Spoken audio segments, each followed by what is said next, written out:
I don't know if I'm ready for this one. Two legendary intellectuals, Ben Shapiro and Jordan Peterson. Jordan Peterson's thoughts on transgenderism. I love this because, like, we know his thoughts. What do you? We know what. Let's hear his wisdom. You know, keep in mind that Jordan Peterson, though he's mostly known for self-help, actually rose to fame by lying about Bill C-16.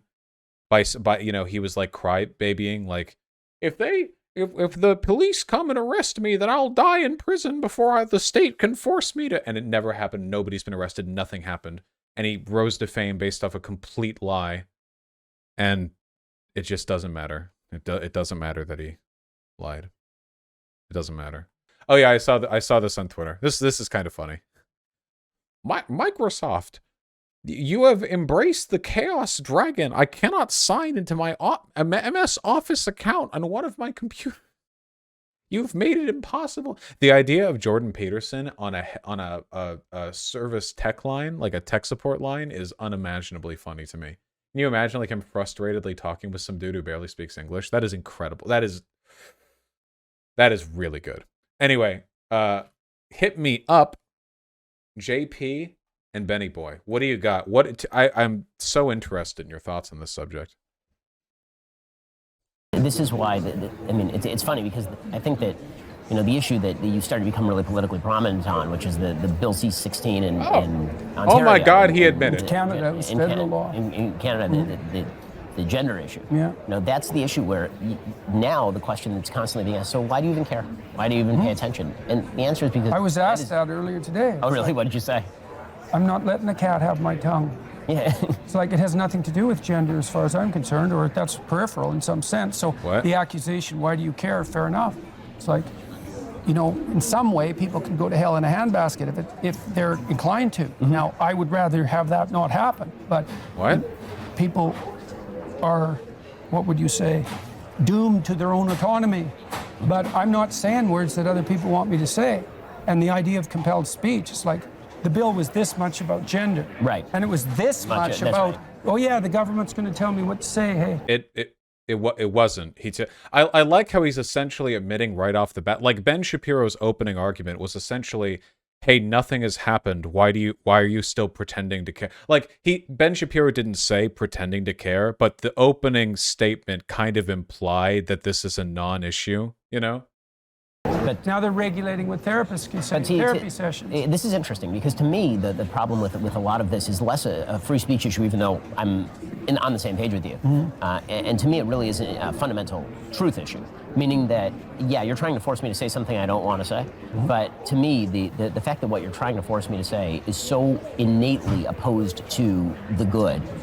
Keep in mind what they're talking about. They keep saying, like, being forced to say. What they're basically talking about is the Canadian version of protected classes over here in the United States. What they're essentially saying is that if you are a landlord or a business owner, that you can be charged with harassment if you repeatedly misgender or dead name a trans person, in the same way that you can be charged with harassment or bias for engaging in prejudiced behavior against black people or, well, anyone based on their race, really, or anyone, no, Bill C-16, you know, he says, like, it's this much on compelled speech, but it's not. It's really not a large bill. Let me see if I can find... Yeah, here we go. This is Bill C-16. It's this page right here. Not kidding. Here's the summary, and the actual thing is like 3 times the length of the summary. That's the whole thing. Anyway, like, we can, you know, the purpose of this act is to, well, just read the summary here. The enactment amends the Canadian Human Rights Act to add gender identity and gender expression to the list of prohibited grounds of discrimination. The enactment also amends the criminal code to extend the protection against hate propaganda set out in that act to any section of the public distinguished by gender identity and so on. So all C-16 does is amend their existing Human Rights Act essentially to include gender identity. That's it. So when they talk about this isn't even about gender identity, it's about adding compelled speech, they're lying. It was literally just adding gender identity to the pre-existing list of categorizations against which you could not use discriminatory speech if you're an employer or a landlord. That's it. It's nobody's been arrested. It's a nothing issue. It's a simple common sense addition. It's as simple as that. Is the problem. Like you could try. I would have objections to you forcing me to say that I like a particular movie, right? It may not be true. I don't like the particular movie. It would be bad if you tried to force me to say that. But the level of passion that I have for issues like this one really go to the fact that I think the fundamental good of humanity relies on basic acknowledgments of biological truth, especially when it comes to gender. And anybody who's ever dealt with biological truths, gender, same sentence. Remember back when that one trans woman, Danny on Twitter, talked to him at that one thing, and he acknowledged that sex and gender weren't the same thing, like immediately. He knows they're not the same thing. He's lying here. Okay, so sex and gender are two different concepts, but gender is tied to biology. So one of the big problems that you see in sort of the argument in favor of trans rights is this notion that gender and sex are completely separable. They're not completely separable. If they are completely separable, then this means that identifying people by their subjective gender really has no relevance as to whether they are a male or a female. Gender is biological. This is something that's completely untrue within every single medical consensus. Well, then I will just say that anyone who suggests that gender has no reference whatsoever to biology, it's not connected in any way to biology, is just full of shit. Because if these and the reason I and the reason that I say then you actually just disagree with medical consensus within the I Western disagree. nation. Yes, I disagree with the false medical consensus driven by politically driven quote unquote doctors. If any doctor denies to me that there is a dichotomy between male and female, a sexual dichotomy between male and female, they are ignorant. And they are letting their politics get in the way of their science. Anybody who suggests to you that there is such a thing, for example, as a pregnant male is not a doctor, they are an activist. Children. I find myself getting, if I look at my own political evolution, I would say that when I grew up in a religious home, so that means that Really? pretty conservative. And then you go to college and you're living by yourself and you're not married, you don't have kids. You tend to become a little bit more libertarian, which is like, okay, let everybody do whatever they're going to do and it's not going to bother me. And then you have kids and you realize that there's a pool in which we are all swimming. And that pool is going to define... Virginia. Exactly. Doesn't he literally identify as a libertarian? Didn't he just admit that he's not one? He identifies as a libertarian. He just admitted right there that he's not one, that him having children made him not libertarian. Exactly. Like my kid, it's going to determine how my kid lives. And I want my community to reflect some of my values because I don't want my kid to live in the toxic sludge that you are creating for my kid. I don't want by not allowing business owners and landlords to discriminate against people based on their gender identity. That's it. That's it right here. Him talking about compelled speech makes as much sense as screaming like 1984 free speech because you're not allowed to say the N-word at your students if you're an elementary school teacher. Indoctrinating my kids in bullshit about whether yes, exactly. a boy can be a people girl, people will say, well, I'll exceed, but not for my children. Yeah. And that's what Virginia demonstrated. It's like, you can come after me, but you come after my kids, and that's a whole different story. I don't know what they're saying. It's so fundamentally opposed to everything true, and the fact that and that's the insistence. The insistence isn't that people be treated humanely or be treated decently. The insistence is that your vision of yourself be reflected by me in defiance of baseline reality. Oh, the Virginia gubernatorial election? Oh, okay. That's not even remotely connected. Okay, yeah. And in order to redefine how society as a whole works. Well, a lot of it's murky thinking.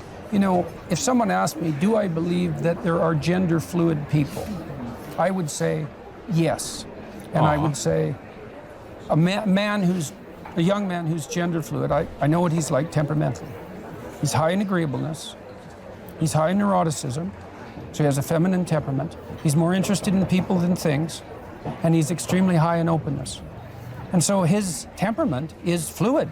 He's creative. And this is exactly the kind of way that Jordan Peterson would talk about gender, where he would use one of these incredibly arbitrary, pseudo-intellectual, like, self-description based, like, personality matrices to determine... Yeah, this sounds like it's coming out of, like, the 19th century right here. Like, well, I know a gender fluid person.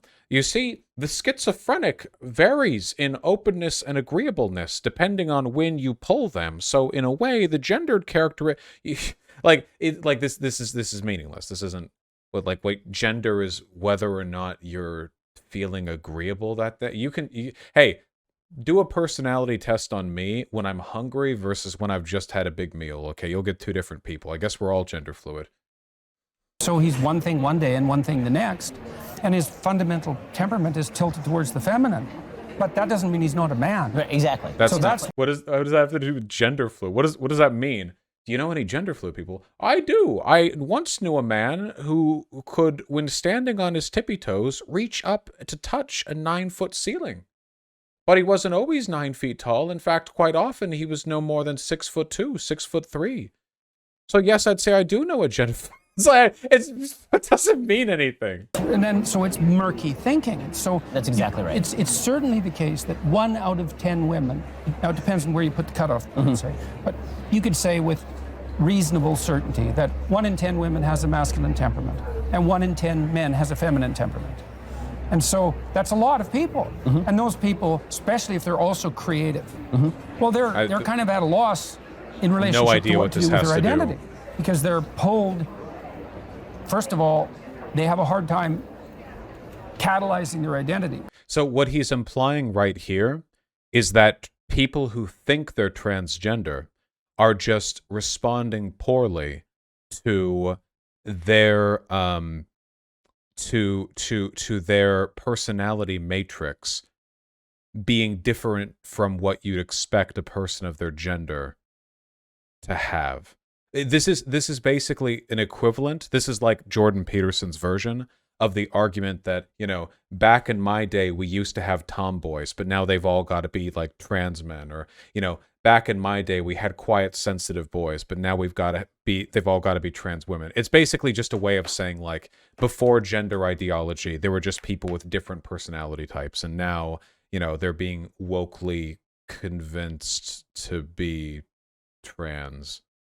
Creative people have a hard time catalyzing it. It's like the definition of creativity. They're protean.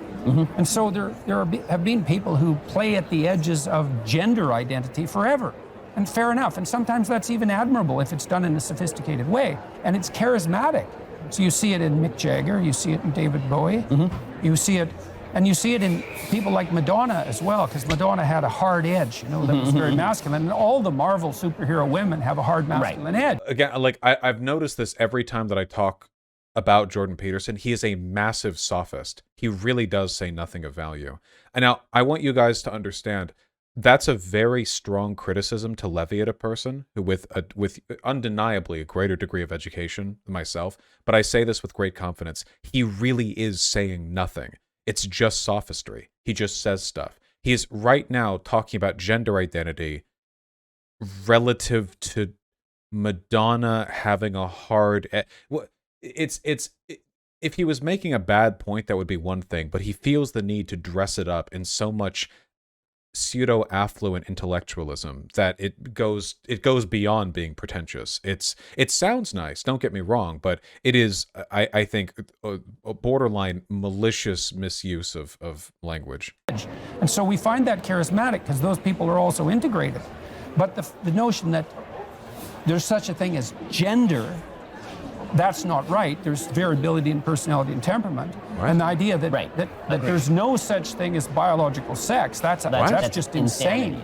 And nobody says that. That would be insane if people believed that there was no such thing as biological sex. But thankfully, everyone does believe that biological sex is a thing. So it's really a non-issue. Sanity. They've abstracted gender from sex and then read gender back into sex as more important than sex. It's well, and then why insist upon the biological modifications? Right. If there's no such thing as sex, it's like, well, then just act out your role. Again, like, and I want to remind you guys, Ben and maybe not Jordan, because Jordan might be crazy, but Ben Shapiro is perfectly aware of the fact that people on the left know that sex exists. It's like how, you guys remember, this was, TERFs do this, J.K. Rowling did this as well. All of her attacks on the trans community were like, well, I'm just standing up for people who believe sex is real. Everyone believes that. It's completely a made-up talking point. Nobody says this. What people do say is that sex isn't a binary, which is objectively true if you talk to scientists, if you talk to biologists. But it still exists as a thing, you know. Right. Leave your body alone because it's irrelevant anyways. Well, it turns out it's not irrelevant. You have to go through the surgical transformation, which is a pretty dramatic answer to a question that for 99% of people who are ambivalent about their gender identity would be nobody is ambivalent about their gender identity. Ben Shapiro and Jordan Peterson are not ambivalent about they both talk about masculinity constantly. They are absolutely not ambivalent about their gender identities. They're very, in fact, concerned with masculinity as a social construct. I've said this before, but people talk about how trans people obsess over gender. Nobody obsesses over gender like cis people. Okay, honestly, trans people are behind in that gambit. Cis people non-stop talk about it. How many crazy like masculinity obsessed YouTube channels are there about making you a man, self-help advice for men, dating advice for men, drenched in hyper masculine floor, or all the makeup channels that are all about the poofy, dainty, feminine, and a lot of that is cis people. The vast majority of it is cis people. The idea that trans people are the only ones who care about their gender roles, well, ask Ben Shapiro how he feels about men in dresses and you'll get your answer as to who actually cares. Best solved without surgical intervention. Yep. And then so now in Canada, because they banned conversion therapy, it's now all I like how he rolls his eyes there, like conversion therapy, the ineffective torture camps that parents would force their kids into. Like he's like, ugh. Affirmation therapy. Right. There's no such thing as affirmation therapy.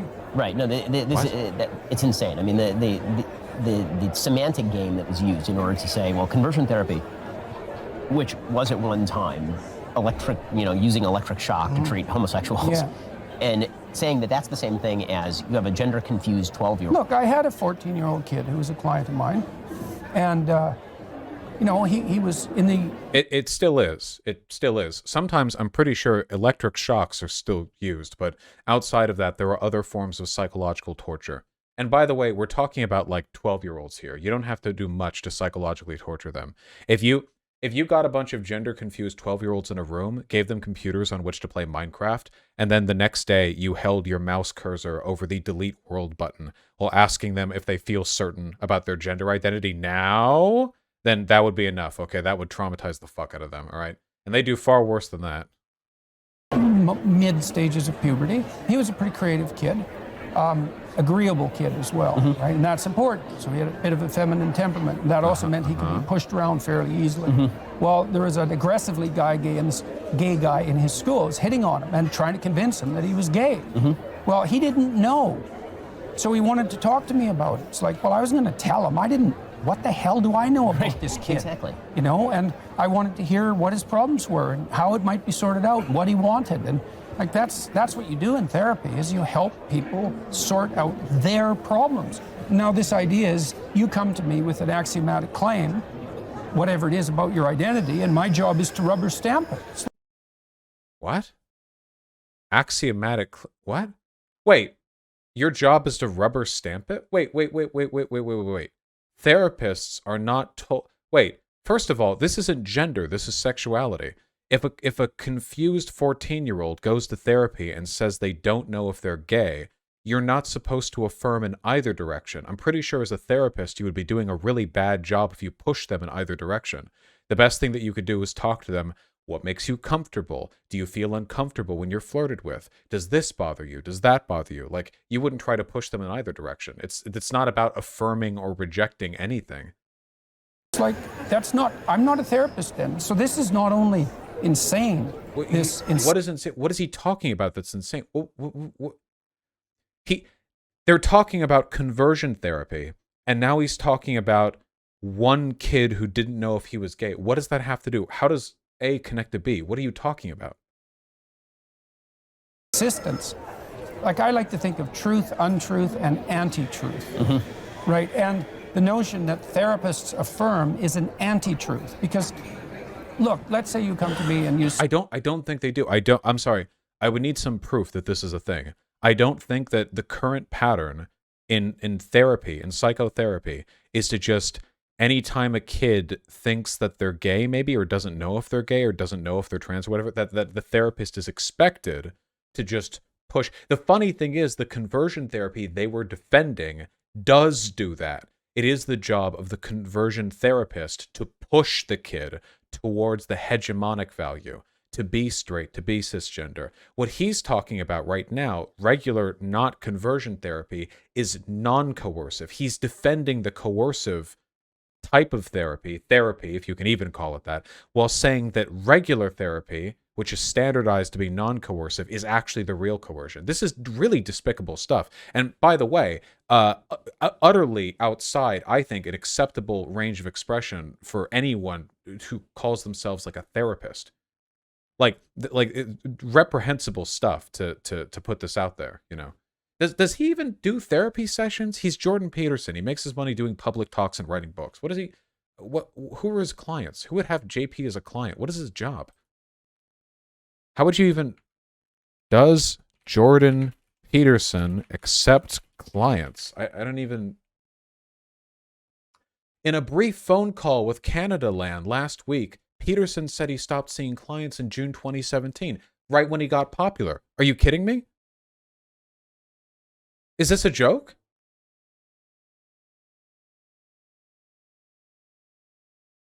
Yeah, of course. He's a public figure now.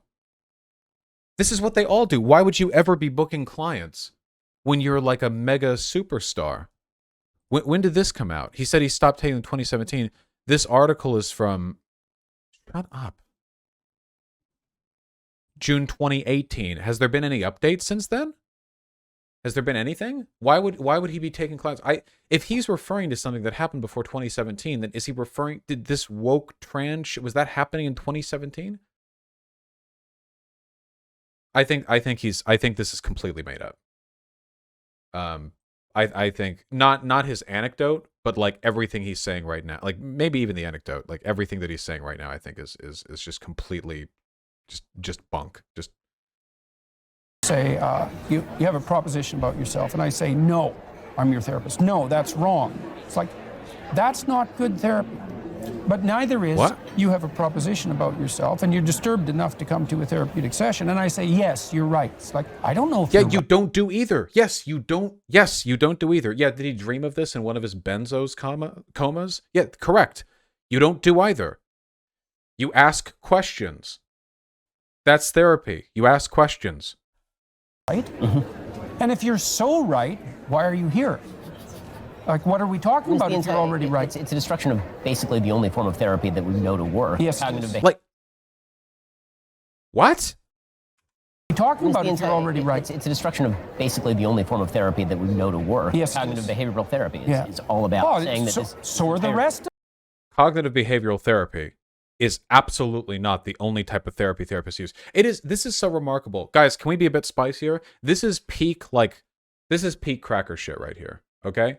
These are two unimaginably powerful and wealthy white boys who have no fucking idea what they're talking about. Neither of these two have any fucking idea what they're talking about. There is absolutely no relationship, zero, no connection, none whatsoever between the subjects they're talking about and the words coming out of their mouths. There's nothing. They're just completely making it up. It's ridiculous. And they're both, by the way, infinitely more powerful and influential than like any of you guys or me, but by an exponential degree, massively so. For nothing. They know nothing about this. The thing that bothers me the most is that they're known as intellectuals, you know. Jordan Peterson with his whinging, you know, high octave pseudo-intellectualism, and Ben Shapiro with his sneering nasal debate bro affect. But this is a profoundly mentally challenged conversation, you know. This is a deeply intellectually stunted. I mean, like this is some. If somebody threw a squeaky toy through both of them right now, like over the table, like I legitimately feel like you pull them away from the convo for like 15 seconds, you know. Of them. They're all this is one of the things that's interesting about clinical psychology. Every single school of psychotherapy is predicated on the idea that free expression of thought or the free transmutation of behavior is curative. And it's true with cognitive behavioral therapy, just like psychoanalytic therapy.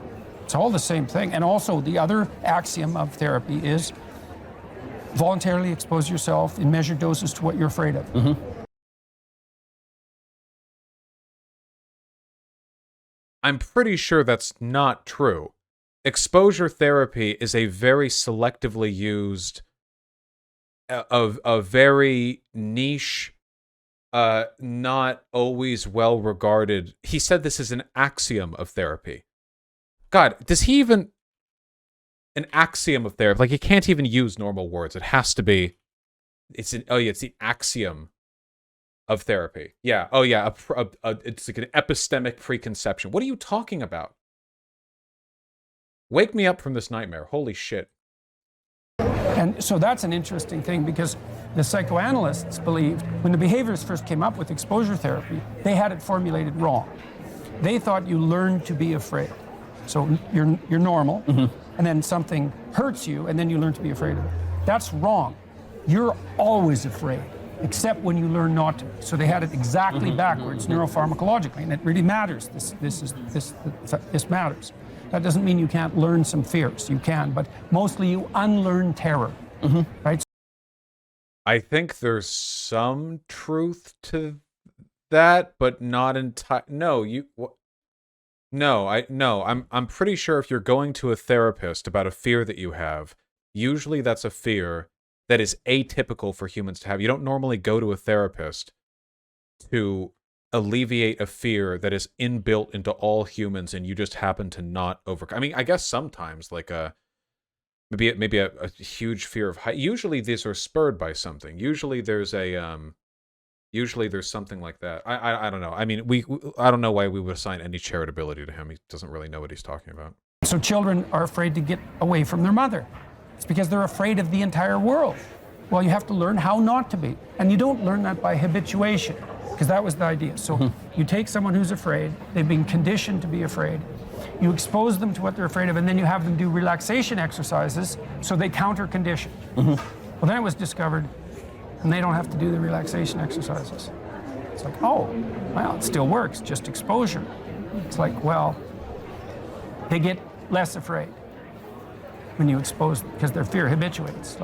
So then the psychoanalyst said, well, if they get less afraid of that particular thing, the symptoms are just going to substitute, because that fear of an elevator, say, was reflective of the deeper What are we talking fear about? of death. Had a client I exposed to an elevator, the doors open, she said, that's a tube. It's like, and her fantasy about the elevator was, it was a place she was going to die in of a heart attack. Well, people were discomforted and, what would you say, made contemptuous. Is it the cognitive decline arc? Are you okay? Oh my God, you're not saying it. He's not saying anything. He's not saying anything right now. Once again, he's stringing together sentences and using academic terminology, but he's not actually arriving at a point. It's not just that he's wrong here. It's that he's just stringing together like tenuously connected sentences. And like Ben Shapiro is just nodding and smiling, nodding and smiling. I'm sure Ben understands he's incoherent here. I don't think that Ben is stupid. I do think that JP might legitimately have lost a few of his marbles. Yeah, he's not wrong because he hasn't made any claims to be falsified. Of her foolishness while she was suffering and dying. So social alienation and death, that was the elevator for her. So we expose her to the elevator. What does she learn? Not to be afraid of the elevator. No. She learns she can... Have you guys ever been trapped in a conversation with a person who definitely wasn't, like, mentally well? Like at a bus stop or something? This has happened to me a few times. Like, you'll be waiting at a bus stop and somebody else will, like, start talking to you, and, like, you can immediately tell they're a bit off, but they're not threatening you or whatever, but, like, they're not, you know, and they're talking to you, you know, and of course, you know, you're polite. You're like, yeah, of course, you know, you're going along with the convo, but, like, they don't stop talking, you know? Maybe because they're happy that you're being polite to them, you know? So you don't really know how to end things because you feel like they're never really giving you a fair out for the conversation.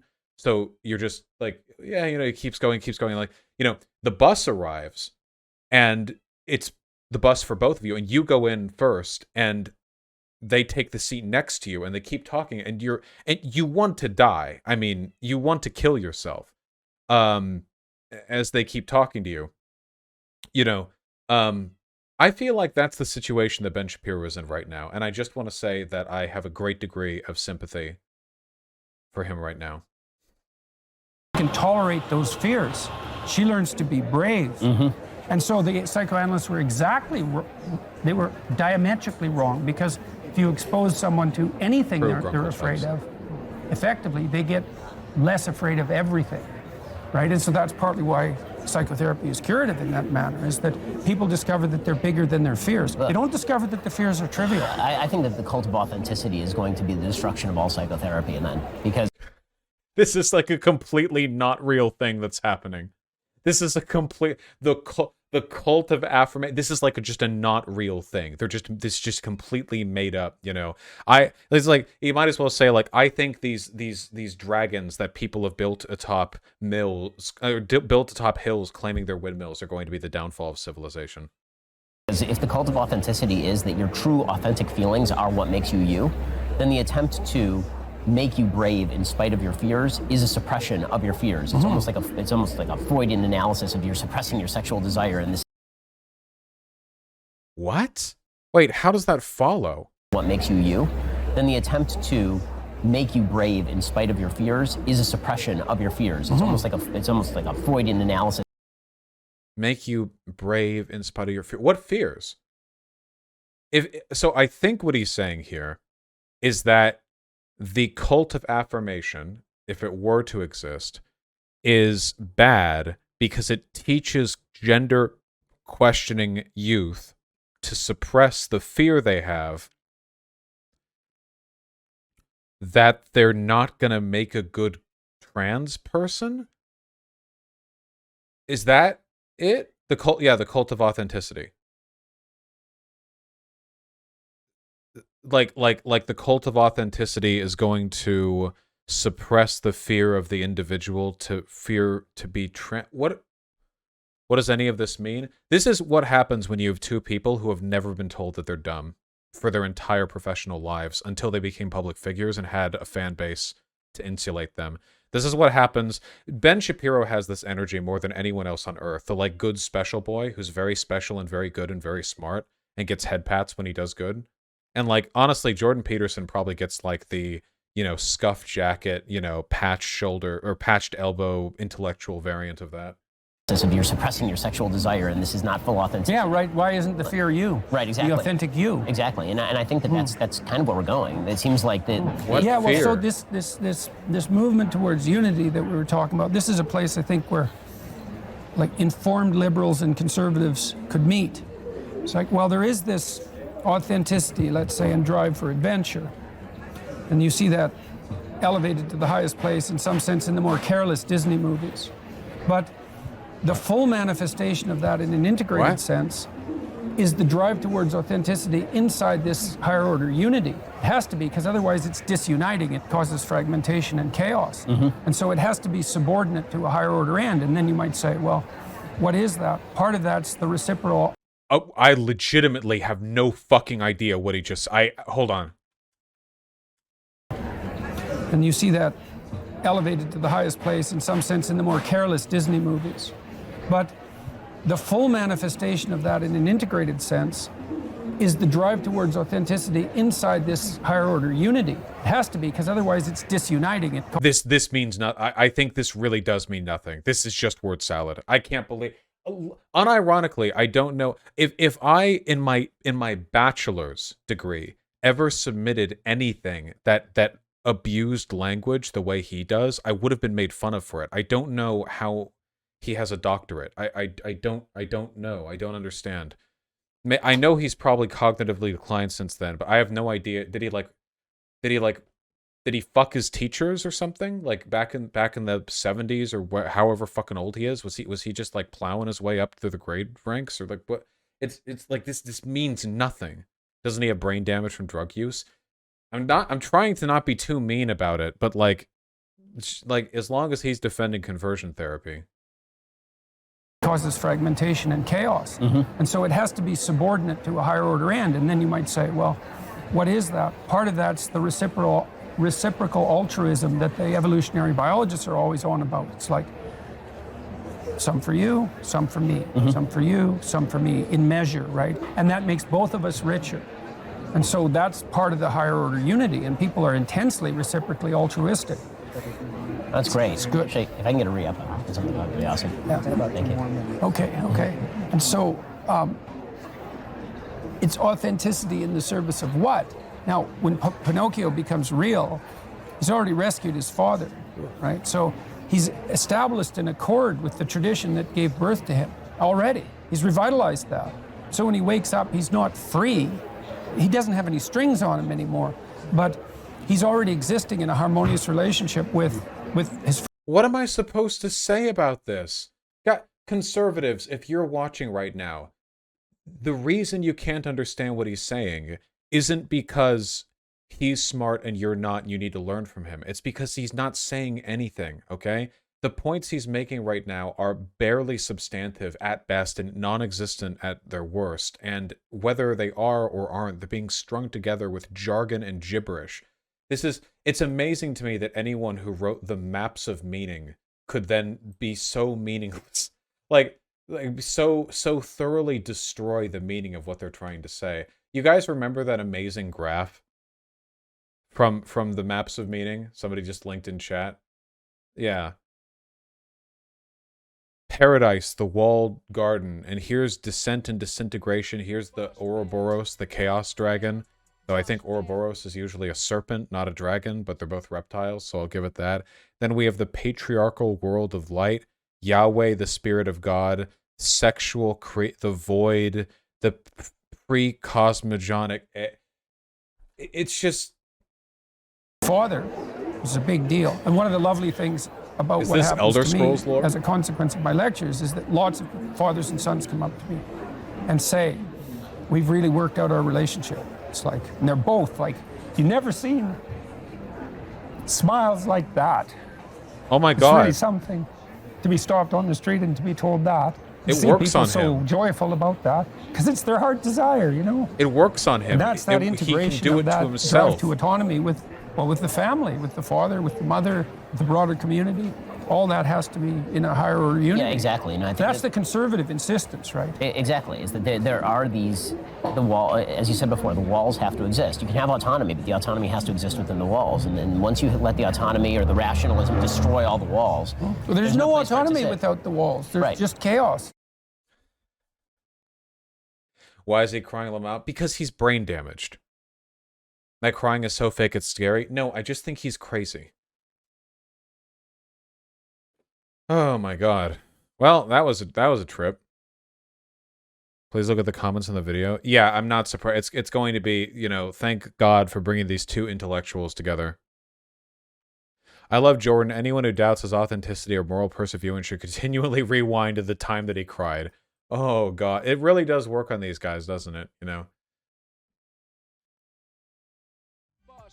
There is no autonomy with the walls, only chaos. One of the truest statements I've heard in a long time. It doesn't mean anything. There is no autonomy without the walls. Doesn't mean anything. That's a meaningless statement. What are those walls then? The existence of a nation state, laws, borders. What? A telescreens, Big Brother, 1984, 2-minute. Hey, like it doesn't mean anything. The walls mean society, man. Yeah. In a world where everyone was told you can be whatever you want, nobody told them the limits are in reality. They didn't even talk about trans people, man. 12 minutes in when Peterson's emotional response father said, yeah, they're just talking about him crying. Holy shit. Crazy they have this convo in public. I'd be so hush-hush about the subject matter there. What? What fucking victim Andes, dude? I can't believe they dared talk about this stuff in public. The feminazi police was...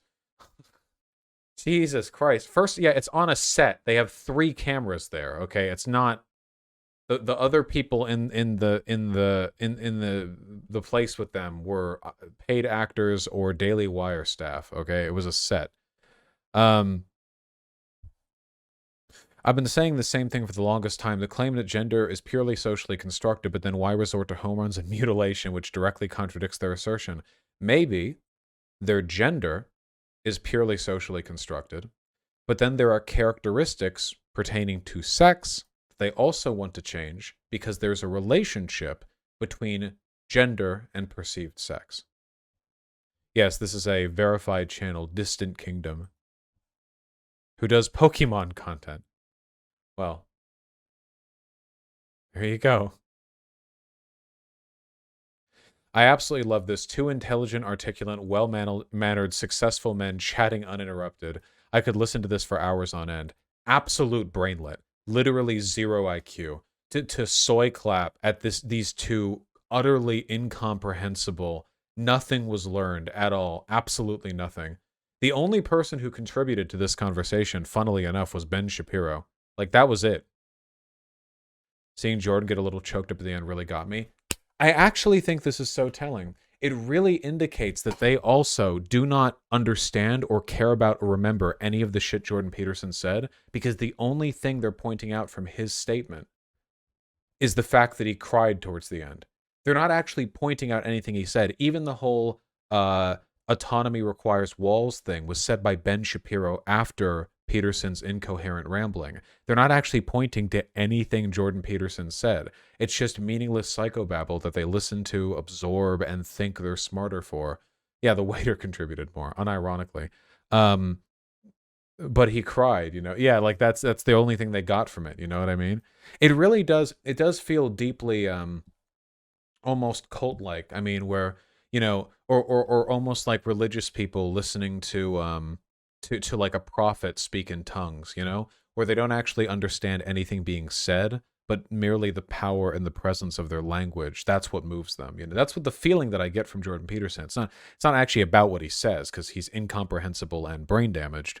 It's about the affect, the experience of hearing his words, you know, which is what people would say about people who spoke in tongues, or, you know, madmen from ye old days who were said as prophets and saints, despite being madmen.